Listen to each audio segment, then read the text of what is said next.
Ideology ಹೇರಿಕೆ ಮಾಡ್ತಾ ಇದ್ದೀರಾ?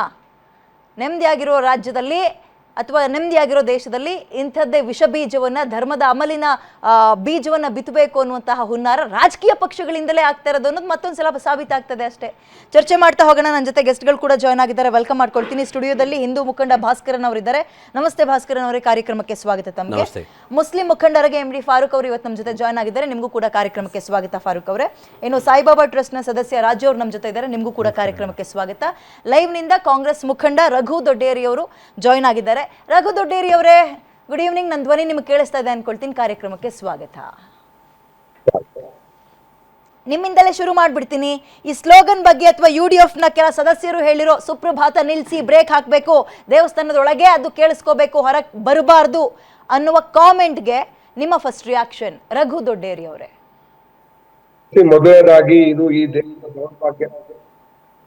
ಈ ದೇಶದ ದೌರ್ಭಾಗ್ಯ ಏನು ಅಂದ್ರೆ, ಈ ದೇಶದ ಅಭಿವೃದ್ಧಿ ಬಗ್ಗೆ ಚರ್ಚೆ ಮಾಡ್ಬೇಕಾಗಿರ್ತಕ್ಕಂತ ನಾವೆಲ್ಲ ಇವತ್ತು ಕೂತ್ಕೊಂಡು ಅವಶ್ಯಕತೆ ಇಲ್ದಿರೋ ವಿಚಾರಗಳ ಬಗ್ಗೆ ಕೇವಲ ರಾಜಕೀಯ ಲಾಭಗಳಿಗೋಸ್ಕರ, ಕೇವಲ ರಾಜಕೀಯ ಚುನಾವಣೆಗಳು ಎಲ್ಲಿ ಬರುತ್ತೋ ಬಿಜೆಪಿ ಅವರು ಮಾಡುವಂತ ಯಾವ ರಾಜ್ಯಗಳಲ್ಲಿ ಚುನಾವಣೆ ನಡೆಯುತ್ತೋ ಆ ರಾಜ್ಯಗಳಲ್ಲಿ ಈ ಕೆಲಸಗಳು ನಡೀತದೆ.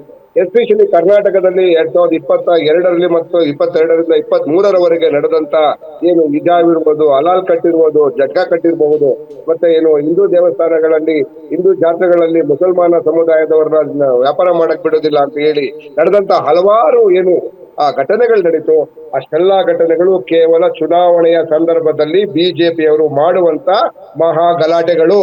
ಈ ಮಹಾ ಗಲಾಟೆಯನ್ನ ಯಾವ ರಾಜ್ಯಗಳಲ್ಲಿ ಚುನಾವಣೆ ನಡೀತದೋ ಆ ಸಂದರ್ಭದಲ್ಲಿ ಈ ರೀತಿ ಯಾವುದಾದರೂ ಒಂದು ವಿಚಾರವನ್ನ ಸೃಷ್ಟಿ ಮಾಡಿ ಕೆಲವು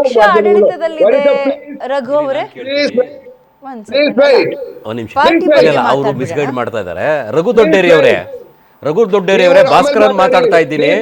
UDF ಅಲ್ಲಿ ಯಾರ್ಯಾರಿದ್ದೀರಿ? ಕೇರಳದ UDF ಅಲ್ಲಿ ಯಾರ್ಯಾರಿದ್ದೀರಿ? UDF ದೊಡ್ಡ ಭಾಗ ಕಾಂಗ್ರೆಸ್ ಪಕ್ಷ ಅಲ್ವಾ? ಒಂದು ಚಾನಲ್ ನಲ್ಲಿ ಶಿವಸೇನೆ ಅಂತ ಬರ್ತೀರಿ, ಇನ್ನೊಂದು ಚಾನಲ್ ಹಿಂದೂ ಮುಖಂಡರು ಅಂತ ಬರ್ತೀರಿ. ಒಂದ್ ಸೆಕೆಂಡ್, ಅವ್ರಿಗೆ ಕ್ಲಾರಿಟಿ ಕೊಡ್ತಾರೆ ಕೇಳಿ. ದೊಡ್ಡೇರಿ ಅವರೇ ಕ್ಲಾರಿಟಿ ಕೊಡ್ತಾರೆ, ಅವ್ರು ಕೇಳಿ. ಈ ಗ್ಯಾರಂಟಿ ಚಾನಲ್ ಈ ರೀತಿಯಾದ ಅಸಂಬದ್ಧ ವಿಚಾರಗಳಿಗೆ ಚರ್ಚೆ ನಡೀತಾ ಇರ್ತಕ್ಕಂಥದ್ದು ಈ ದೇಶದ ದೌರ್ಭಾಗ್ಯ, ಈ ಕರ್ನಾಟಕದ ದೌರ್ಭಾಗ್ಯ, ಈ ರಾಜ್ಯದ ಬಗ್ಗೆ, ಈ ರಾಜ್ಯದ ಅಭಿವೃದ್ಧಿ ಬಗ್ಗೆ ಚರ್ಚೆ ಅವಶ್ಯಕತೆ ಇದೆ ಇರ್ತಕ್ಕಂಥ ವಿಚಾರಗಳಿಗೆ ಇವತ್ತು ನಾವು ಚರ್ಚೆ ಮಾಡ್ಕೊಂಡು ಕೂತಿದ್ದೀವಿ ಅಂತ ಹೇಳಿದ್ರೆ ಈ UDF ಅಲ್ಲಿ ಕೇರಳದಲ್ಲಿ ಬಿಜೆಪಿ ಪಕ್ಷದ ತೂಕ ಎಷ್ಟಿದೆ ಒಂದು, ಅಂಡ್ UDF ನಲ್ಲಿರುವಂತಹ ನಂಬರ್ಸ್ ಅಥವಾ ಕಾಂಗ್ರೆಸ್ಗೂ UDFಗೂ ಇರುವ ಲಿಂಕ್ ಏನು? ನಂದೊಂದು ಪ್ರಶ್ನೆ ಎತ್ತಿದ್ದಾರೆ ಅವರು. ಕೆಲವೊಂದು ಚಾನೆಲ್ಗಳಲ್ಲಿ ಶಿವಸೇನೆಯ ವಕ್ತಾರ ಅಂತ ಹಾಕ್ತೀರಿ, ಕೆಲವು ಕಡೆ ಹಿಂದೂ ಮುಖಂಡ ಅಂತ ಹಾಕ್ತೀರಿ ಅಂತ ಹೇಳಿ ಅದಕ್ಕೆ ನೀವು ಸ್ಪಷ್ಟೀಕರಣ ಕೊಡಿ. ಒಂದ್ ಸೆಕೆಂಡ್, ನಾನು ಬರ್ತೀನಿ ಅಲ್ಲಿಗೆ. ನೀವು ಹೇಳಿ ರಘು ದೊಡ್ಡೇರಿ ಅವರೇ, UDFಗೂ ಬಿಜೆಪಿಗೂ ಏನ್ ಸಂಬಂಧ? ನೋಡಿ, ಬಿಜೆಪಿ ಅವರು ಕ್ರಿಯೇಟ್ ಮಾಡುವ ಈಗ ಒಂದು ಹಲವಾರು ವಿಚಾರಗಳಲ್ಲಿ ನೂರಾರು ಗಲಾಟೆಗಳು. UDF ಅಲ್ಲಿ ಬಿಜೆಪಿ ಮಾನ ಮರ್ಯಾದೆ ಇದೆಯಾ? UDF ಅಲ್ಲಿ ಬಿಜೆಪಿ ಅವರು ಇದಾರೇನ್ರಿ? ಯುನೈಟೆಡ್ ಡೆಮೊಕ್ರಾಟಿಕ್ ಫ್ರಂಟ್ ಅಲ್ಲಿ ಬಿಜೆಪಿ ಅವರು ಇದಾರಾ? ಸ್ಟಾಪ್ ಫಸ್ಟ್ ವೇಟ್ ಮಾಡಿ.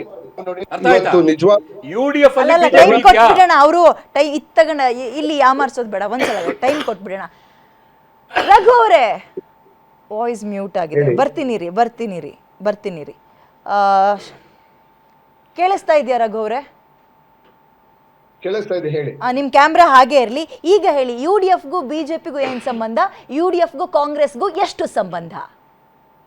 ನೋಡಿ, UDFಗೂ ಬಿಜೆಪಿಗೂ ಸಂಬಂಧ ಇನ್ನೊಂದು ವಿಚಾರ ಅಲ್ಲ. ಇವತ್ತು ನಿಜವಾಗ್ಲೂ ರಾಜ್ಯದ ಜ್ವಲಂತ ಸಮಸ್ಯೆಗಳ ಬಗ್ಗೆ ರಘು ಅವರೇ ವಿಷಯಾಂತರ ಮಾಡಬೇಡಿ. ಆರಂಭದಲ್ಲಿ ರಾಜ್ಯ ಸರ್ಕಾರಗಳಿಗೆ ಕೇಂದ್ರ ಸರ್ಕಾರ ದುಡ್ಡನ್ನ ಕೊಟ್ಟಿಲ್ಲ, ರಾಜ್ಯಗಳಿಗೆ ರಾಜ್ಯದಲ್ಲಿ ಅಭಿವೃದ್ಧಿ ಕೆಲಸಗಳಾಗಬೇಕು ಅದರ ವಿಚಾರದ ಮಾತಾಡೋದು ಬಿಟ್ಟು ಕೇವಲ ಬೆಂಗಳೂರಿನ ರಸ್ತೆಗಳು ಹೆಂಗಾಗಿದ್ದಾವೆ ಅಂತ ಹೇಳಿದೀವಿ, ಗೃಹಲಕ್ಷ್ಮಿ ಹಣ ಕೊಟ್ಟಿದ್ದೀವಿ ಅಂತ ಯಾಮಾರಿಸಿರೋ ಸ್ಟೇಟ್ಮೆಂಟ್ ನಾವು ಕೇಳಿದೀವಿ. ರಾಜ್ಯದ ಅಭಿವೃದ್ಧಿ ಬಗ್ಗೆ ನೀವು ಮಾತಾಡಬೇಡಿ. ಅಲ್ಲಿ ಇದು ಒಂದು ಧಾರ್ಮಿಕ ಅಲ್ಲಿಗೆ ವಿಚಾರ. ರಾಜ್ಯ ದಯಮಾಡಿ ಸರ್ಕಾರದ ನೀವು ಇಲಾಖೆಗಳಲ್ಲಿ ನೀವು ಕೆಲಸ ಜನರಿಗೆ ಮಾಡೋ ನೀವು ನೌಕರರಿಗೆ ಪರವಾಗಿಲ್ಲ, ಜನರನ್ನ ಸಂಬಳ ವ್ಯಾಪಾರಸ್ಥ ಕೊಡಕ್ಕೆ ಇದ್ದೀರಿ ಯೋಗ್ಯತೆ ನೀವು. ಇಲ್ದಿರಂತ ನೀವು ಸರ್ಕಾರ ಯಾವುದೇ ಪಕ್ಷದಲ್ಲಿದ್ರೂ ಇವ್ರು ಧಾರ್ಮಿಕ ಮಾತಾಡ್ತಾರೆ ವಿಚಾರ. ಇವ್ರು. ಒಬ್ಬ ಹೆಣ್ಣುಮಗಳು ಗೌರ್ಮೆಂಟ್ ಕೆಲಸ ನನಗೆ ಸಿಕ್ಕಿಲ್ಲ, ನನ್ನ ವಯಸ್ಸು ಅದಕ್ಕೆ ಮಿತಿ ಮೀರಿತು ಅಂದ್ಕೊಂಡು ಸೂಸೈಡ್ ಮಾಡ್ಕೊಂಡಿದ್ದಾಳೆ. ಅಭಿವೃದ್ಧಿ ಬಗ್ಗೆ ನೀವು ಮಾತಾಡ್ಬೇಡಿ, ಕೇಳಿಸ್ಕೊಳ್ಳಿ ಇಲ್ಲಿ, ಕೇಳಿಸ್ಕೊಳ್ರಿ ಇಲ್ಲಿ. ಈಗಲಾದ್ರೂ ಬದಲಾಗಿ ದೇಶಕ್ಕೆ ಅವಶ್ಯಕತೆ ಇರ್ತಕ್ಕಂಥದ್ದು ನಮ್ಮಂತವ್ರು ನಿಮ್ಮಂತವ್ರಲ್ಲ. ನೀವು ಅದಕ್ಕೆ ಓಕೆ ಇಲ್ಲ, ನಾನು ಇದಕ್ಕೆ ಸಮಯ ಕಿಲ್ ಮಾಡಕ್ ನಾನು ಇಷ್ಟಪಡಲ್ಲ. ನಿಮ್ ಫಸ್ಟ್ ಕಾಮೆಂಟ್ ಭಾಸ್ಕರನ್ ಅವರೇ. ಬರ್ತೀನಿ ರೀ ರಘು ಅವರೇ. ನೋಡಿ, ಈಗ ದೇವರ ನಾಡು ಕೇರಳ ಅಂತ ಅಂದ್ರಿ. ಏನೇ ಆಗ್ಲಿ ರಘು ಅವ್ರು ವಿಷಯಾಂತರ ಮಾಡೋದನ್ನ ಭಾರಿ ಅಚ್ಚುಕಟ್ಟಾಗಿ ಕಲ್ತ್ಕೊಂಡಿದ್ದೀರಿ. ನಿಮ್ ಮೂಗಿ ನೇರಕ್ಕೆ ಬಂದ್ರೆ ಮಾತ್ರ ಚೆನ್ನಾಗಿರುತ್ತೆ ಡಿಬೇಟ್ಗಳು, ಇಲ್ಲ ಅಂದ್ರೆ ಭಾರಿ ಖಾರ ಇರುತ್ತೆ. ಇದೇ ಚಾನಲ್ ಅಲ್ಲಿ ನನ್ನ ಜೊತೆ ಚರ್ಚೆ ಮಾಡಿದಾಗ ಹಿಂದೂ ಮುಖಂಡರು ಶಿವಸೇನೆ ನಾಯಕರು ಅಂತ ನೋಡಿ ಹೇಳ್ತಾರೆ. ವಿದ್ಯಾ ಅವರೇ, ಇವತ್ತು ಹಿಂದೂ ಮುಖಂಡ ಅಂತಾರೆ. ಯಾಕೆ ನೀವು ಒಂದೊಂದು ಚಾನಲ್ ನೀವು ಒಬ್ಬೊಬ್ಬರನ್ನ ಕರೆದುಕೊಡ್ತೀರಿ? ಅಲ್ಲ ನೀವು ಹೇಳಿ, ಯಾಕೆ ಶಿವಸೇನೆಯನ್ನ ಆಯ್ತು ಕೇಳಿಸ್ಕೊಳ್ಳಿ. ಶಿವಸೇನೆ ಮುಖಂಡ ಅಂತ ನಾನು ವೆಲ್ಕಮ್ ಮಾಡ್ಬೇಕಿತ್ತು, ಹಿಂದೂ ಮುಖಂಡ ಅಂತ ವೆಲ್ಕಮ್ ಮಾಡಿದೆ. ಶಿವಸೇನೆ ಅನ್ನುವಂಥದ್ದು ಬೇರೆ ಧರ್ಮದವರ ನೀವು ಭಾಸ್ಕರನ್ ಅವರೇ ಅವ್ರು ಹೇಳ್ಬೇಕು. ಅಲ್ಲ, ಶಿವಸೇನೆ ಅನ್ನೋದು ಹಿಂದೂ ಧರ್ಮದಲ್ವಾ? ಹಾಗಾದ್ರೆ ಬೇರೆ ಧರ್ಮದ್ದ? ನಾನು ಕೇಳಿದ್ರೆ ನೀವ್ ಇಲ್ಲ ಹೇಳ್ತಿರಲ್ಲ. ಈಗ ಅವ್ರ ಮೇಲೆ ಕೇಸ್ ಮಾಡಿ ಮೇಡಮ್. ಶಿವಸೇನೆ ಹಿಂದೂ ಧರ್ಮ ಮತ್ತು ಕಾಂಗ್ರೆಸ್ ನೀವು ಹಿಂದೂ ಒಂಥರ ಧರ್ಮ ಮತ್ತು ಕಿವುಡ ಅಂದ್ರೆ ಮುಸ್ಲಿಮ್ದು ಇನ್ನೇನೋ ಅಂದ್ರೆ ನಂಗೆ ಪ್ರಶ್ನೆ ಅಲ್ಲ ಮಾತಾಡ್ತಿದ್ದೀರಿ. ಇವತ್ತು. ನಾನು ಏನ್ ಕೇಳ್ತಾ ಇದ್ದೀನಿ ರಘು ಅವ್ರೆ? ನೀವು ರಘು ಅವ್ರೆ, ನಿಜವಾಗ್ಲೂ ಒಂದು ಚರ್ಚೆಯನ್ನು ಮಾಡುವಾಗ ನೀವು ಒಂದೊಂದು ದಿನ ಒಬ್ಬ ವ್ಯಕ್ತಿಯನ್ನ ಮೂರಾರು ರೀತಿ ಯಾಕೆ ಬಿಂಬಿಸುವಂತ ಪ್ರಯತ್ನವನ್ನ ಮಾಡ್ತಾ ಇದ್ದೀರಿ? ಯಾಕೆ ನೀವು ಈ ರೀತಿ ಆಗಿದ್ದೀರಿ? ಇಲ್ಲ ನೀವು ಏನು ಗೊತ್ತಾ, ಒಟ್ಟು ಡಿಬೇಟ್ ಅಲ್ಲಿ ನನ್ನ ಏನೋ ಜೊತೆ ಚರ್ಚೆ ಮಾತಾಡ್ಬೇಕು, ಮಾಡಿದಾಗ ಏನೋ ನೀವು ಲಾಸ್ಟ್ ಟೈಮ್ ಚರ್ಚೆ ಮಾತಾಡ್ಬೇಕು. ಮಾಡಿದಾಗ ಶಿವಸೇನಾ ನಾಯಕರು ಸಮಯ ಇವತ್ತು ಹಾಳು ಪ್ರಶ್ನೆ ಮಾಡ್ಬೇಕು. ಕೇಳ್ತಾ ಇದ್ದೀರಿ. ಇದು ಶಿವಸೇನೆ ನಿಮ್ ನಿರೀಕ್ಷೆ ಇದ್ದಂಗೆ ಕಾಣಿಸ್ತಾ ಇದೆ. ಓಕೆ, ಈಗ ವಿದ್ಯಾ ಅವರೇ, ಬರ್ತೀನಿ ರಘು ಅವ್ರೆ, ಬರ್ತೀನಿ. ಒಂದ್ ಸೆಕೆಂಡ್. ಜನರಿಗೆ ಒಳ್ಳೆ ಡಿಬೇಟ್ ಇದು, ಒಳ್ಳೆ ಡಿಬೇಟ್. ನಾನು ಹಾಳು ಮಾಡ್ಕೊಳಕ್ ಇಷ್ಟಪಡಲ್ಲ ಪ್ಯಾನೆಲ್. ಈ ರಾಜ್ಯದ ದೌರ್ಭಾಗ್ಯ ಅವಶ್ಯಕಲ್ದೇ ಇರ್ತಕ್ಕಂಥ ಒಂದು ಕ್ಷುಲ್ಲಕ ವಿಚಾರವನ್ನ ನಾವು ಚರ್ಚೆ ಮಾಡ್ತಾ ಕೂತ್ಕೊಳ್ತಿದ್ದೀವಿ ಅಂತಂದ್ರೆ 7 ಕೋಟಿ ಕನ್ನಡಿಗರ ದೌರ್ಭಾಗ್ಯ. ಕೇಳಿಸ್ಕೊಳ್ಳಿ ಇಲ್ಲಿ.